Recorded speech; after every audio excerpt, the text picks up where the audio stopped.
I do. I do.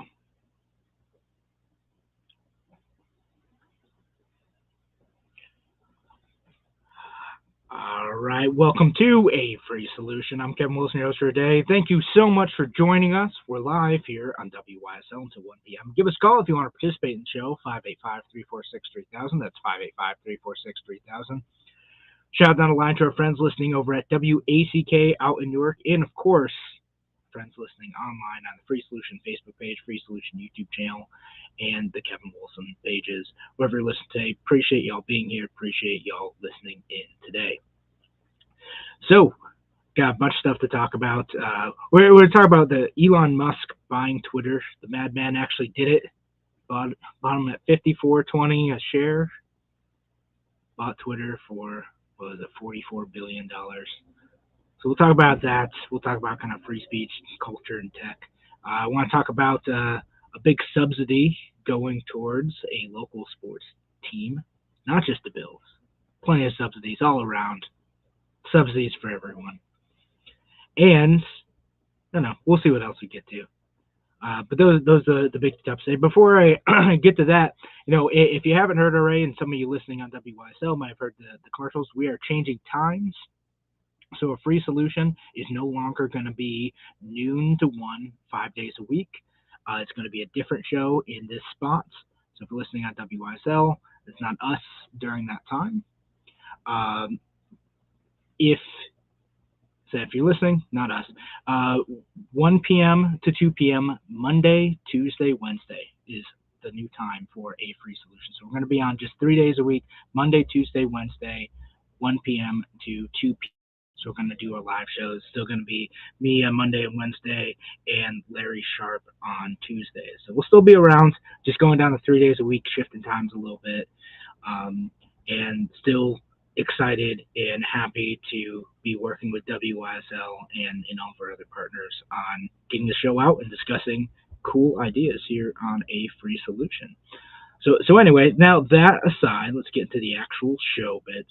Again, if you want to participate in the show today, give us a call, 585-346-3000. That's 585-346-3000. I want to talk about the Elon Musk thing a little bit more. It's just, since the last show, I wasn't able to do Monday's show, but the last time we were talking about it was still up in the air. It hadn't actually happened yet, but it is official. He's going to be, or has bought. I don't know exactly how this stuff works. He's buying Twitter, Elon Musk. So, it's spending his $44 billion to do that. I'm a little bit interested to see what if he gets a good return on investment on this. Right? Is this a viable platform for making money? Is Twitter the end all be all of where we can both deliver speech and is this a profitable venture for him? Is it a venture to further public discussion? I don't know exactly where he's going to go with this stuff, but I will say one thing about that, and that's I'm interested to see what he says, because he's talked about we're going to kind of make it, our content moderation platform. Maybe it's going to be like the First Amendment. We're going to do free speech, blah blah blah. It's going to be tough to do. He's got quite a challenge ahead of him, because there's some stuff that's allowed under the First Amendment, but maybe people don't want to see on the platform. Maybe it's going to make things a little bit frustrating or disgusting or whatever, right? There's going to end up being some rules on these platforms. It's more a matter of where you draw the line, right? And that's what's going to happen here. Okay, stuff like pornography, not a violation of the First Amendment. You can have it on Twitter now. In fact, is that still going to be allowed? Or is it allowed if someone is replying to someone? Well, obviously you can go and block them. If someone's posting violent videos, is all that allowed? Well, right now it's still allowed. Well, okay, cool. If that's what you want to do, where do you set the harassment policies? Do you preemptively kick anyone off the platform who is not merely discussing maybe controversial ideas or ugly ideas, but is coming close to, advocating violence? I don't know. It's something that a lot of platforms have had to wrestle with, because what ends up happening is if you have too much of that stuff, people disassociate with it. They're like, well, I mean, this is kind of a cesspool. This is a mess. I'm always being bothered by these folks, and the company doesn't want to do anything about it, so I'm just going to leave.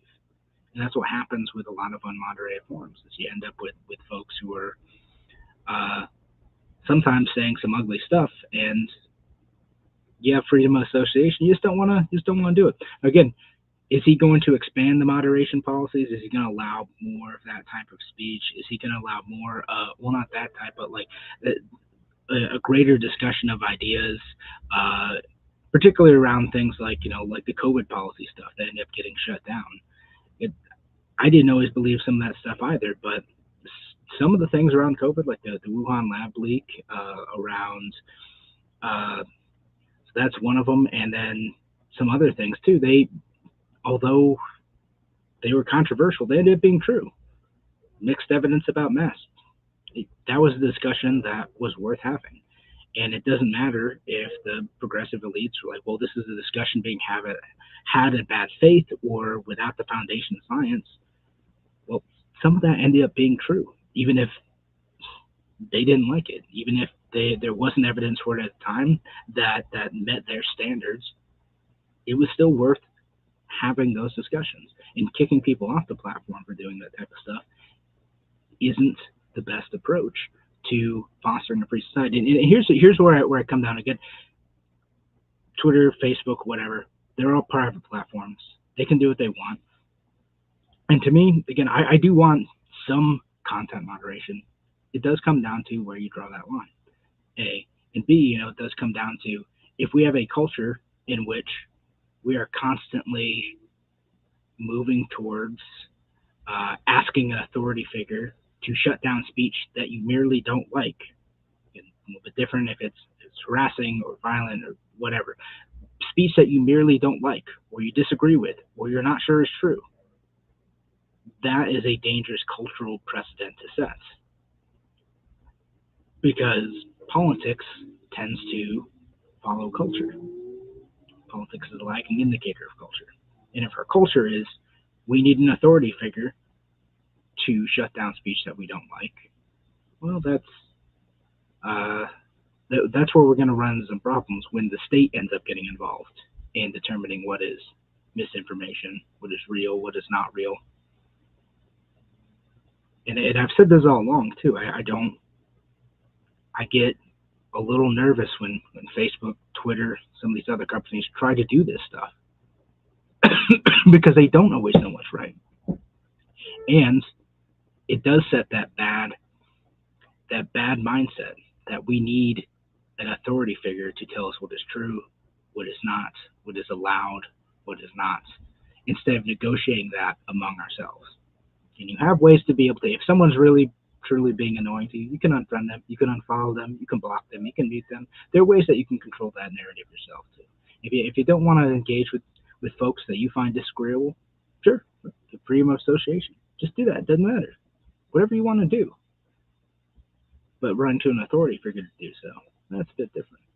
Having them preemptively take folks off instead of engaging in those ideas. If you want to. You don't even have to if you don't want to. There are lots of people, I swear there are lots of people who use Facebook who tell me it's not that political. So that's just not what they see. The algorithms show me all the political stuff and people I disagree with because they've decided that's what I want to engage with. And same with Twitter too. Like, oh, well, we're going to show you all these people that we know are going to rally you up because you engage with that. You read the threads, you like stuff, you reply. That's what they've done. So, and on that note too, it'll be interesting to see if Elon Musk opens up the algorithms too, the public scrutiny. Like, hey, this is how we determine what shows up in your feeds. If we have information transparency and all this stuff, if we keep it open, are people more satisfied with what they're seeing? If they can scrutinize, say, hey, this is where we ought to tweak this. We can have a discussion around this. We can do. You're setting the algorithms that are going to do X, Y, and Z, and we think this is going to have negative consequences. Great, have the discussion on that. We'll see if we follow through on it. Honestly, I think what's going to end up happening is he's going to just make a few slight tweaks to moderation policy, and that's it. I don't think Twitter's going to change substantially. He's going to do that, and he's, I would assume, going to find better ways to monetize it than what they're doing now, which we'll see how that goes. If they find a great new way to drive revenue, either through ads or through other paid services. Mostly, I just hope though that they actually get the edit button thing working right. That's that. Why isn't there an edit button on Twitter? I don't get it. It's been long enough. We need to have it. All right. Thanks again for joining us here on A Free Solution. When we come back, I'm going to talk a little bit more about big tech too, and again, the areas where the government is starting to get involved. The White House talking about Section 230 again. We'll be back in just a few minutes. Talk to you soon.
Oh, hey, Bob.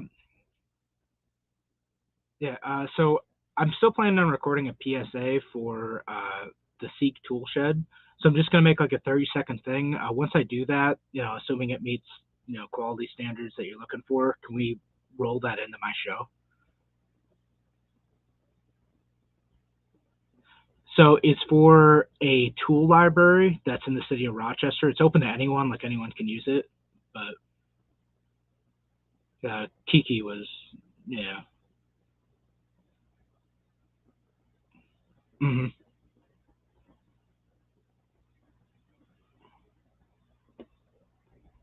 Cool. All right, awesome. I appreciate that.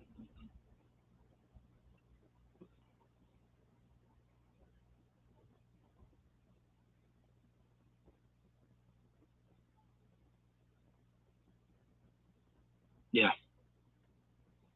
Yep, will do.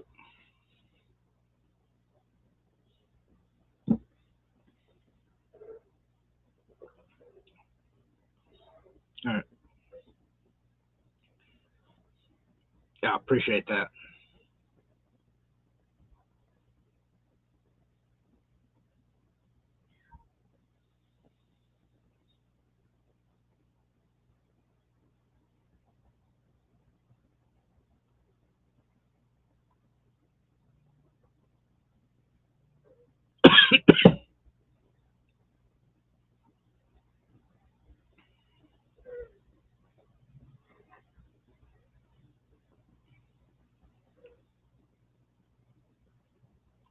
It works. Yeah, we've been talking about it, so it's kind of outlining it with them.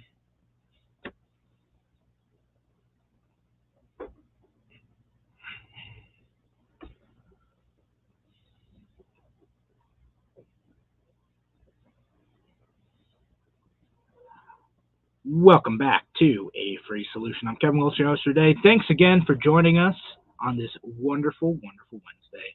Give us a call if you want to participate in the show, 585-346-3000. That's 585-346-3000. And leave your comments online, too. Of course, you can do that as well. Leave your comments online if you have something interesting to say or you just want to say hi. Either way, would love to hear from you. So, anywho, let's talk about kind of tech in general, right? Because the Elon Musk buying Twitter, has gotten some of the progressives all riled up. It's so funny, like how like people keep going back and forth. Twitter isn't exactly the public square, right? Again, it's a private platform. A private platform can do what it wants. Elon Musk If he wants to take a policy in one direction where no one's allowed to talk about him on Twitter, well, I guess that's his right to do that, and people can use their speech elsewhere to criticize that. If he wanted to do that, that's what he's able to do, and there might be some consequences to that. If he wanted to open it up more, cool. Well, again, you have to deal with the opportunities and consequences that go with that. But it's a private platform, and it exists somewhat separately from the concept of free speech itself, right? Like, they have a right to do what they want. But what's interesting is we're once again after this is happening, progressives who had previously defended, Facebook and Twitter and other platforms' right to be able to censor, what they deem to be misinformation, or pull down pages and accounts from groups that they didn't like, that agree with, pointing out that same thing. They're a private company. They're able to do what they want. They're able to set their own moderation policies. You agree to these policies when you join the platform. Don't like it, tough cookies. Now we're taking the opposite tack. They're worried that Elon Musk is going to do something with Twitter that he doesn't, that they won't particularly like. So of course they want the state to get involved. The White House is starting to chat about Section 230 again, which again, it's something that a lot of folks misunderstand. Is people don't seem to get what Section 230 does or doesn't do. A lot of this is allowing private platforms to do exactly that, right? Again, to be able to set their own standards. They don't have to follow the exact same rules as like the government needs to follow there, and they don't. It mostly has to do with liability, right? Like if I, as a user on Twitter, defame someone, that site is not responsible for the speech that I put out on their platform. If I, as a commenter on a website, say advocate for violence in a comment section on a website, the website that hosts that is not responsible for the content of my comments just because it happened to be on the website. And if they're promoting it, if they're doing it, it's a bit different. But if someone's doing something illegal or defamatory or whatever, Section 230 essentially just says, well, that site isn't responsible for that. So now the White House is looking at this. This is part that bothers me, but the hypocrites that progressives are. Section 230 doesn't give these special privileges to any particular company. This is to everyone. This protects small websites too, who happen to have like some sort of social element to them. If someone says something bonkers on your site, you're not responsible for the content that bonkers person has. It allows you to not get bogged down in whatever nonsense is getting posted on your site, whether it's from spammers or whatever. You don't have to be liable for that. And if you took away that protection, a lot of these sites, not just the big social media sites who would find ways to navigate around it, would be in trouble. And it would also encourage them even more to censor content, because then if they think that anything could even remotely get them in trouble, they have a lot of incentive to shut down that sort of content. Oh, well, you're saying something that we think is dangerous advice. If you're saying stuff about COVID, about how it's you don't think that we should be taking it seriously anymore. Well, we're worried that that's going to get us in trouble with someone, so we might as well just shut that down. Where all you might be doing is having a discussion on whether or not like lockdowns are a thing that made sense, or whether or not we should still have mandatory masking and whatever. It's a discussion worth having, but if you take away Section 230, it ends up getting social media companies to err on the side of taking down speech that might get them in trouble. So now we have the White House looking at that. We're going to have to watch that closely, see where it goes. And, I did want to bring up another point, too, kind of related to all this stuff, where these social media companies, it's so funny, like, progressives particularly are so concerned that, oh my goodness, Twitter, is being taken over by this guy, Elon Musk, that they've projected all this hate onto, right? And, it's going to mean the death of speech online, too, which still sounds ridiculous. These platforms come and go.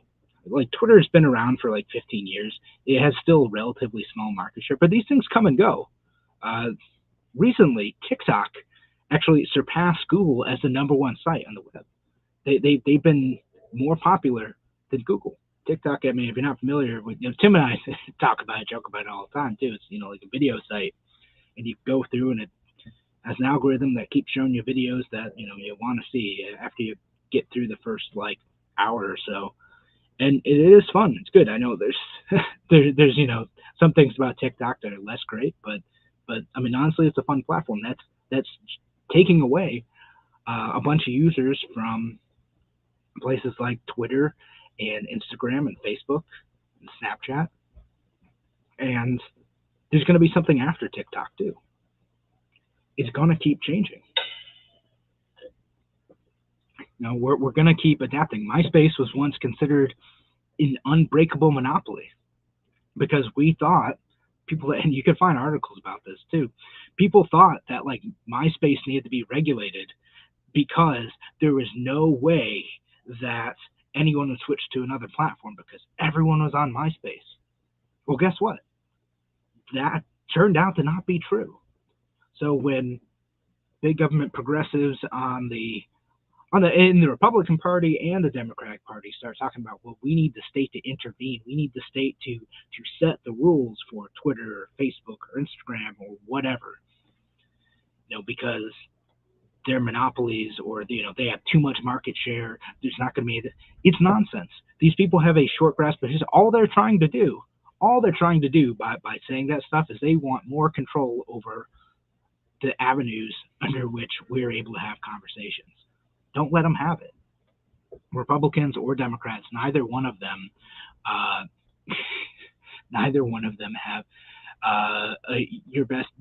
our best intentions in mind. Tim O'Connor, our Friday co-host, says, I still have a MySpace. It's awesome. Is Trump really on MySpace? I have no idea if that's fake news or not, Tim. He's commenting on Facebook. I do not have a MySpace anymore. I used to, and it was lost when so many others were. I guess like a lot of the profiles just like went away at one point in time, and I'm glad it's lost. It was so cringy. Just high school MySpace, and folks who are of my generation know exactly. It's so cringy. Tim says it's fake news. I'm just throwing out fake news. Save it for Fake News Friday, Tim. And also, Tim on Facebook is saying I'm a TikTok star. He really is. He has a bunch of followers on TikTok somehow. I don't know how he does it. But anywho, my point with all this is, again, don't get wrapped up in the importance of these platforms. They're important right here, right now. Again, Facebook, Twitter, whatever. They have a bunch of influence, but don't think that they're so important, so immovable, and that the market is going to be stagnant from here on out, that we therefore must bring the state in, must bring the government in to control what these platforms are or aren't allowed to do. These things are temporary. All they'll end up doing, if we end up allowing the government to do that, is making those platforms even more entrenched. If you're unhappy with the way they are, there are alternatives popping up all the time for people to be able to interact with one another. There are lots of folks who just decide they don't want to be on Facebook anymore. Great, do your thing. Cool. I don't want it to be like the only platform possible. I want new innovations to happen. Again, stuff like TikTok, controversy with them aside and their origins aside, they do create a product that is a lot of fun and that a lot of people are on. And they're having their own discussions over there about content moderation and getting shut down and whether or not you have the ability to challenge an account suspension. This stuff's gonna keep happening. It's gonna happen everywhere. But as long as we allow new innovation to continue to happen, we allow other companies to continue to push the bounds of what moderation and content creation looks like, I think we're going to come up with some really cool stuff. You just got to allow and imagine for the possibilities that exist when you have freedom. All right, thanks again for joining us here on A Free Solution. We're heading to a break, but we're going to be back in just a few minutes. Talk to you soon.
Mm-hmm.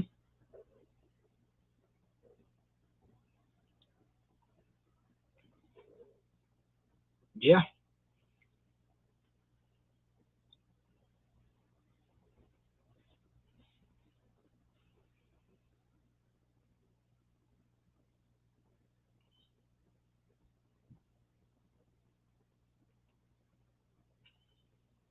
Yeah. And then Sega was a huge thing for a while, and then suddenly it wasn't, and it got bought out by Nintendo, and it's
Your account, deposit checks remotely, send money to family and friends, even turn your card off if it gets misplaced, then back on when you find it. Ready to bank locally with the team at Tompkins? Visit Tompkins Bank of Castile online or at a branch to get started. Member FDIC, Equal Housing Lender. While many local collision and repair shops have been gobbled up by national chains with their impersonal touch, Flower City Collision remains locally owned and operated. The shop was started by a local veteran who taught his son Zach the basics in customer service and providing customers value. Flower City doesn't work with a specific insurance company. They want to be your advocate. If you need a repair, reach out to Zach at Flower City Collision in Henrietta. He will work with your national insurance company on your local behalf to ensure you get the repair you need done right.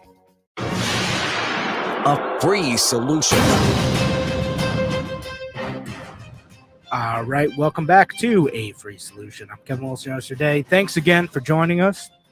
We're live here on WYSL until 1 p.m. Give us a call, 585-346-3000. That's 585-346-3000. Shout out online to our friends listening over at WACK out in Newark. And, of course, our friends listening online, Free Solution Facebook page, a Free Solution YouTube channel, and the Kevin Wilson pages, wherever you're listening today. Appreciate y'all being here.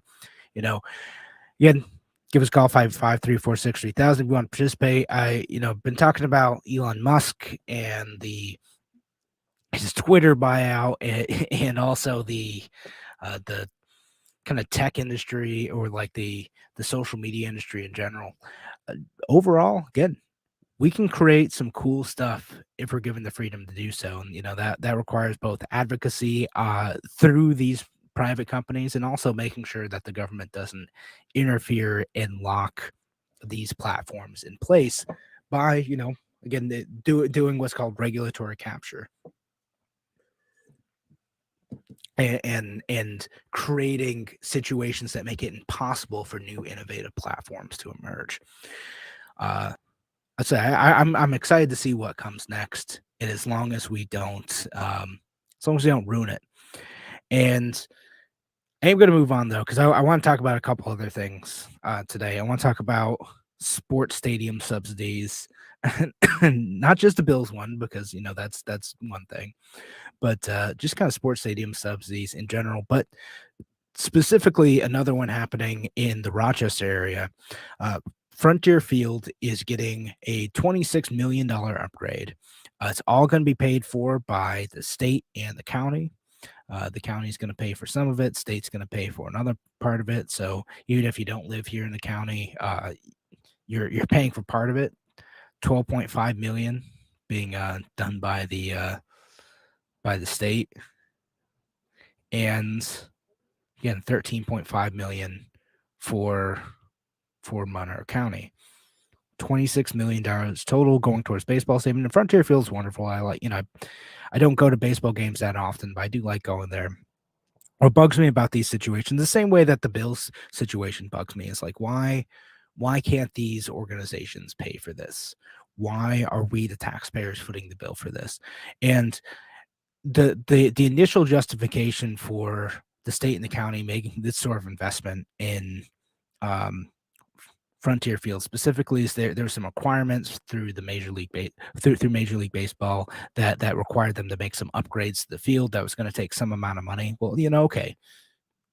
Yeah, okay. That's part of it, right? Like, in order to keep this team here, you're going to need some amount of money. But then the other half of that, though, is stuff that wasn't required in order to keep the team here, in order to keep the Rochester Red Wings here. It's just stuff they wanted to do. Make improvements to the seating arrangements, have that 360-degree concourse. Like, it all sounds like cool stuff and all. But why are we paying for it?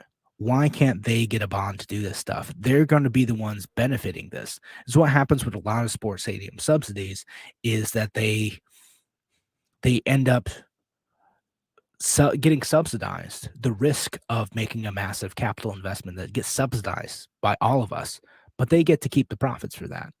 And it doesn't matter how much Adam Bellows says, like, well, this is something that's going to benefit the whole community. It's different than why people are mad about this.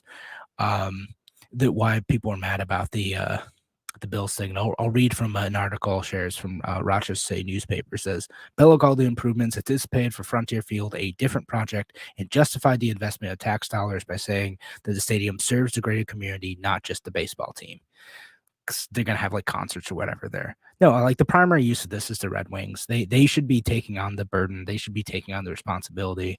And again, this type of stuff isn't popular too. There's a Siena College poll that found 1 in 4 New York residents were happy about spending $600 million of state money on the Bills stadium. Again, love the Bills, but what the heck? This is a massive amount of money. We made our opinion known on that. And I'll share the link to our articles from State Newspaper. David Andriata wrote this article about it. And I know Tim's commenting on Facebook, says, think of all the jobs, Kevin. Yeah, that's always the promise, right? That like investments in stadiums like this are going to spur job creation somehow. That the promise of expanded economic opportunity is going to emerge from like these stadium situations. It never works out. Like over and over and over and over again, when we end up spending, and by we I mean like any local or state government, it's happening everywhere all the time, ends up spending a massive amount of money on a sports stadium. That money is not recouped by the taxpayers. Like it doesn't happen. Like it hardly ever creates enough additional economic activity to be able to recoup that money. I mean, I'm sure there are ways that they could if it was just a bond, and that's how some sports deals are structured. Well, they'll essentially loan the stadiums the money to do this at a lower interest rate than they could get through private funding. Okay, well, at least you're getting the money back then, I suppose. Or or if there's some other way of recuperating that money, just to say, well, if we're going to make this investment, like we're going to levy a special fee or tax or something on you to recoup it. Well, okay, at least you would be getting it back. But there's not even any promise of that in many of these situations. It's just, well, it's going to create jobs, at the stadium because we're going to do, X, Y, and Z things, and businesses are going to pop up around it, and we're going to collect more taxes from that. And, on net, this is going to be, no, it does not work out that way. We lose money on this stuff. And it doesn't matter. Like, again, this isn't any commentary on any specific team, because this is a universal problem. It's not even any specific sport. It's a thing that happens with football, baseball, basketball, whatever. These sports boondoggles happen in every major city, and even some mid-sized cities like Rochester, all over. Syracuse also got a bunch of state money to improve their baseball field too. Same thing. We're all paying for it. Doesn't matter if you're actually going and enjoying the games. If you don't care about baseball, you're paying for it. And I don't think that's right. That's again one of the things that like kind of drives my philosophy quite a bit is, I shouldn't have to pay for things that I want to. I shouldn't be forced to pay for things that I want to. I don't care how much you like whatever sport it is. Why should I pay for it? Why should the people not consuming that product who are interested in that thing have to pay for it? Especially when it's something that isn't a necessity. It's not like roads or something. And I know we talk about, the government funding roads all day too, but it's a leisure activity. It's watching a baseball game.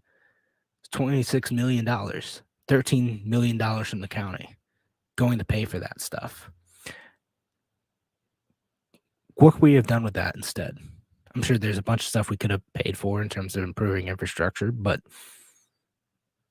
maybe it would be better left in our pockets too. I mean, it's usually my alternative, right? Like I want to pay for something else. I want to, I want to keep that money instead. I'd rather have that in my pocket, in your pocket, and everyone who's listening to the show. I'd rather keep that in that pocket. We don't need to subsidize these things, especially when they're unnecessary, and we don't need to.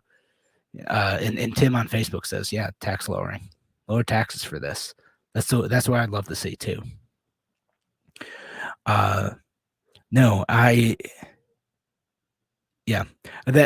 something that as elections come up next year, something to think about. If you're not happy with these sports stadium subsidies, this is a decision that was made at the county level and also, at the state level too.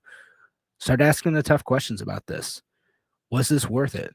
Okay, cool. You get a little ribbon cutting and you get to say you help the baseball team. Great. Is that really a net benefit for our city? Does that make sense? Again, not saying anything about the Red Wings specifically. Just who gets to benefit from this? Who has to bear the risk and the cost of these investments? And then who gets to profit from it? Is it right that we get to pick winners and losers in these spaces? Is it right that our money gets extracted from us and used for these purposes? Even if you kind of like it, for lots of folks out there, it's not their thing, not their jam. Why should all of us have to pay for it? I don't know. And does it really benefit all of us? No, probably not. The data says not at all. All right. So when we come back, we'll talk about a couple other things. I want to hit a couple other points about what's going on with Disney. Tim and I had kind of talked about it on Friday, but I want to hit a few more points about that. But give us a call if you want to weigh in on any of this stuff, the Elon Musk stuff, the Frontier Field subsidy, whatever. Give us a call, 585-346-3000. That's 585-346-3000. We'll be back in just a few minutes. Talk to you soon.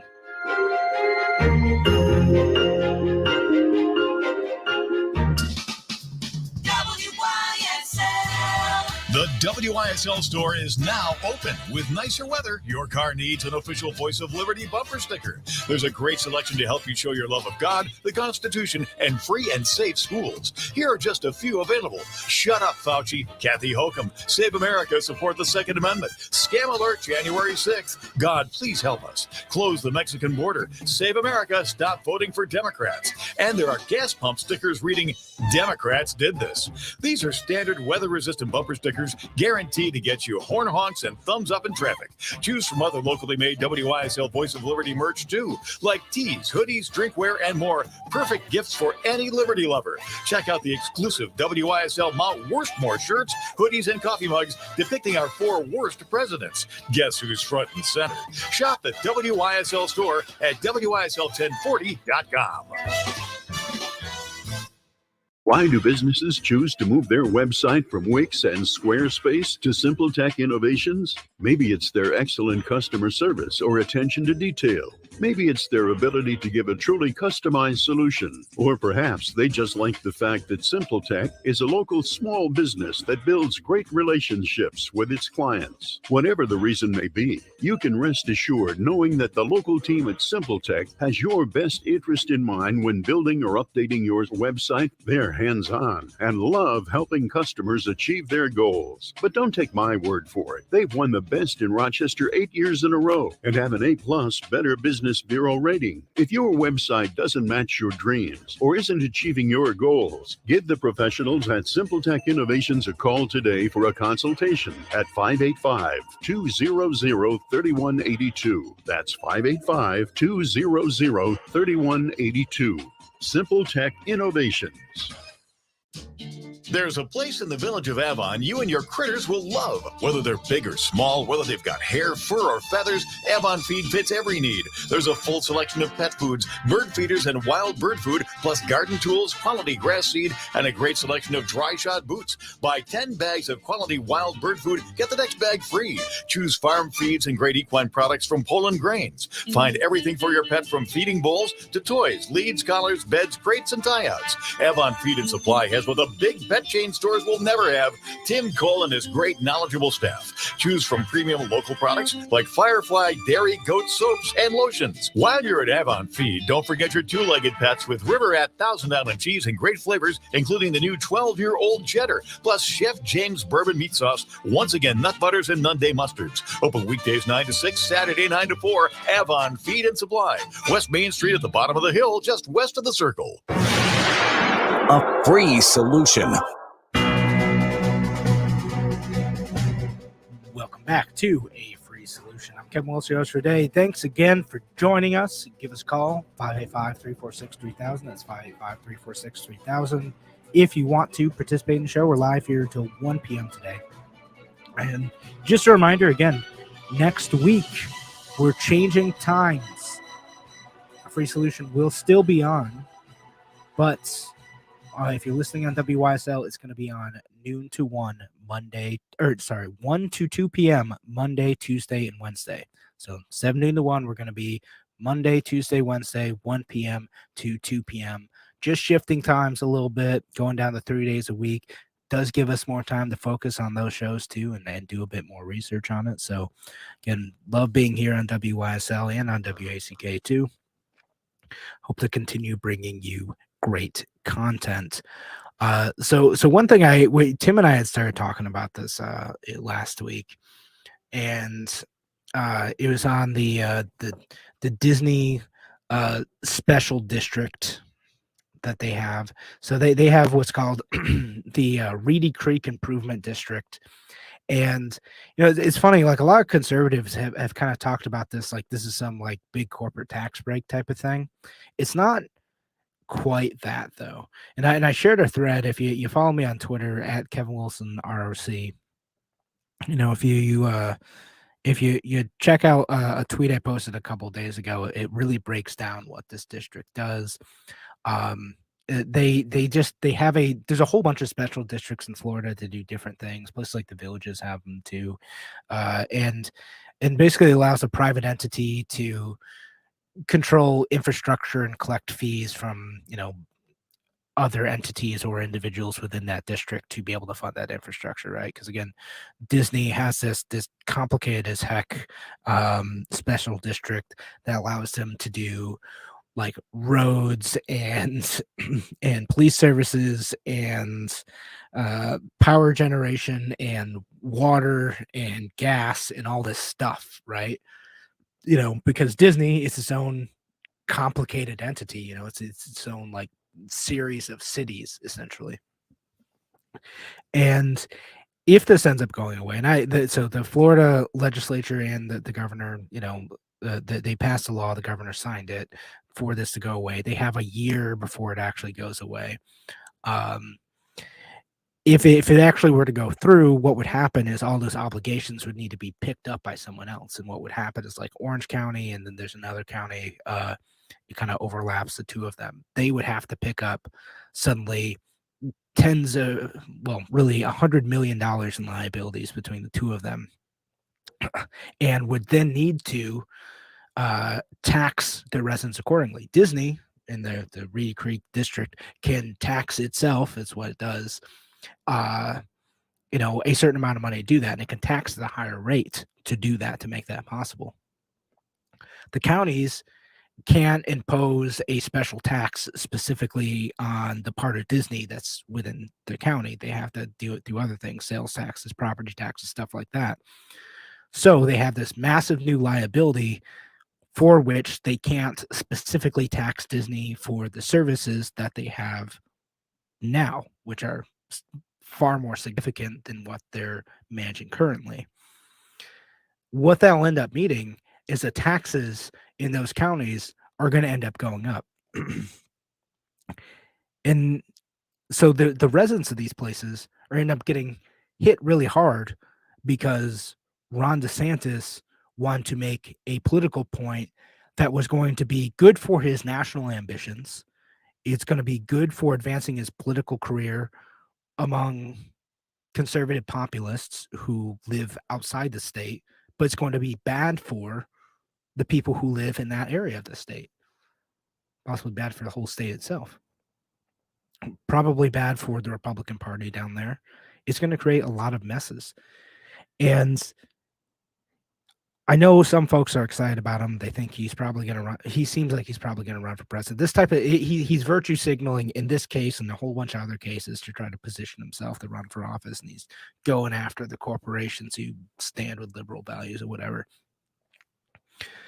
But again, doing something that hurts the residents of your state to further your political ambitions nationally is ugly stuff. Like it's like that's the worst type of politician. Like I felt like Andrew Cuomo would do that stuff all the time too, like stuff that wouldn't be good for New York, that wouldn't make sense for us.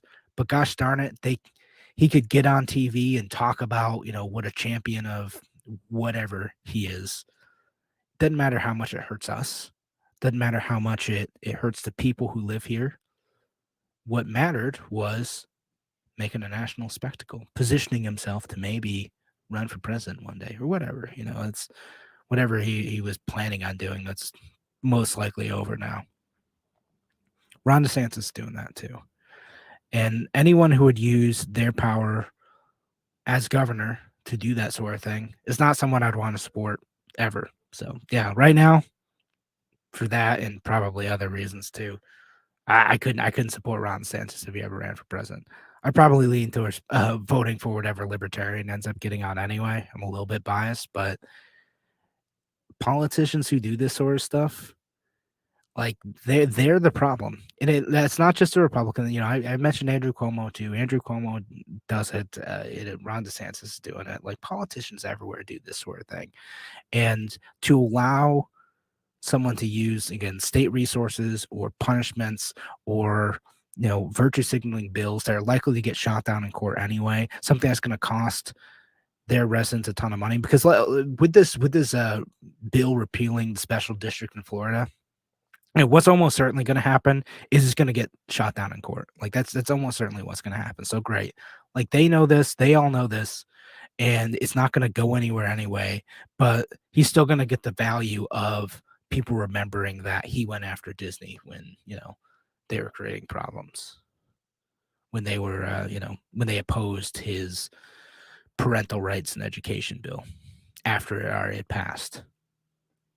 That's all that matters. People won't remember this a year from now. They'll just remember that they liked Ron DeSantis for some reason. But think about, do you want that guy to be president? Like, do you want someone who would use their power in that way? Nah. No, Republicans, Democrats, politicians from any party who are going to do that stuff, can't support them. Not going to happen with me. Yeah, listen, this whole thing's going to be interesting. I've said this about two other bills they had, but the parental rights and education one and the what was the other one that you had too? There's another bill that they had in Florida recently. It's going to get shot down in courts. It's all virtue signaling. I don't know. Is it too much to ask to have politicians like act in good faith and try to advance the interests of like their state and actually fight for what makes sense for them instead of getting bogged down in these culture wars? That's what I hope for. I mean, that's probably a pipe dream, right? But that's what I'd hope for is politicians who are actually just going to focus on doing the right thing for the people who live in their town, their city, their county, their state, whatever. And then if they're doing the right thing and they're consistently delivering for the people of their area, then maybe they deserve to be in a higher national spot. It's not how our political system works, unfortunately, but hey, a guy can dream, right? That's what I hope for is folks who are doing this for the right reasons, who are making policy for the right reasons, who are consistently working towards doing the right thing. But if we don't start holding people accountable, if we don't start seeing through that nonsense, getting bogged down in the culture war stuff, we're never going to get any improvements. We got to keep fighting for it. We got to keep holding politicians. We start holding politicians accountable for this stuff.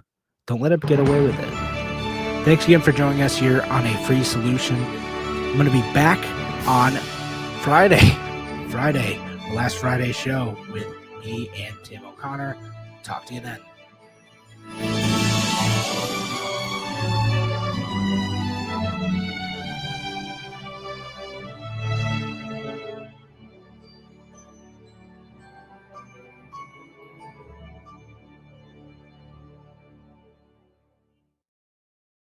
Next to life itself, time is God's greatest gift. Every minute of your child's precious school years should be spent in devotion to truth.